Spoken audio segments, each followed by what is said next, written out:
There are many words commonly used today to describe political attitudes. We are told there are conservatives, liberals, libertarians, progressives, right-wingers, left-wingers, socialists, fascists, communists and Nazis. In addition, you have political party labels. You might feel that you belong to the Republican Party or the Democrat Party. Likewise, in other nations you have a Labour Party and a Conservative Party, and yet not one person in 1,000 can clearly define the ideology that any of these words represent. They are used primarily as labels to impart an aura of either goodness or badness depending on who uses the words and what emotions they trigger in their minds. Most political debates sound like they originate at the Tower of Babel.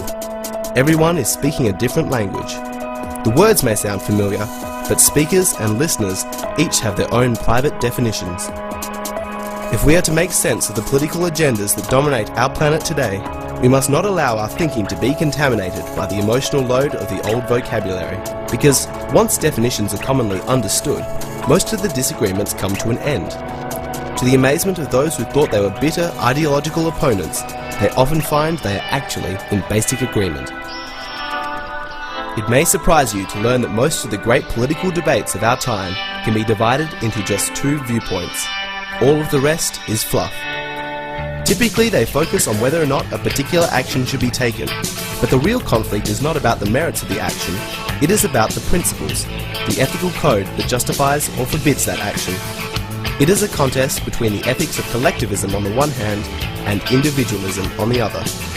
Those are words that have meaning, and they describe a philosophical chasm that divides the entire Western world. The one thing that is common to both collectivists and individualists is that the vast majority of them are well-intentioned. They want the best life possible for their families, for their countrymen, and for mankind. They want prosperity and justice for their fellow man. Where they disagree is how to bring those things about. This series will explore the research done over 45 years by Mr. G. Edward Griffin about the 5 major concepts of social and political relationships, and within each of them, the opposite viewpoints of collectivism and individualism. The first of these concerns the origin and nature of human rights. Part 1 of this series will show where rights are derived from. Does an individual have rights simply because a law guarantees them? It is important to determine where rights originate from, both for governments and individuals, because the universal rule is, a right source determines their nature.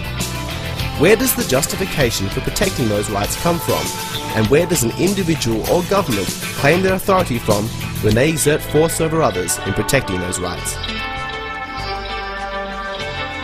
Part 2 will examine the concept of group supremacy. We will look at the difference between a republic and a democracy and study what it means to be a group. Does a group have groups' rights? Are those rights greater than the individual's rights? And where is this greater good mentality that dictates collectivist policy likely to lead us? In Part 3 we look to the divide between collectivism and individualism regarding coercion versus freedom, primarily a question of charity. The issue of charity is a two-part question. First, what is to be achieved, and then how to achieve it. As mentioned earlier, both sides generally agree on the first part of the question, that charity is good and that we should help less fortunate individuals. However, they disagree on how they should be helped.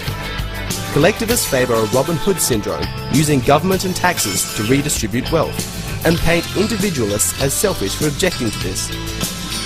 Individualists, on the other hand, advocate voluntary actions and feel that such use of force undermines the truth of the term charity. In Part 4 we examine equality and inequality under law. Collectivists believe themselves to be social engineers and use government to enforce racial or gender quotas in order to bring about a more equal society. Individualists disagree and state that while we are all unequal, we all deserve the same equality under the law, and to favour one class or race above another is unequal and it further divides society.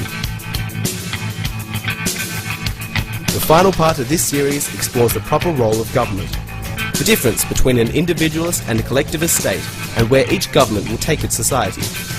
By the end of this series, you will be aware of how each new collectivist law, further regulating society, undermines individual freedom and liberty and begins the inevitable slope towards totalitarianism.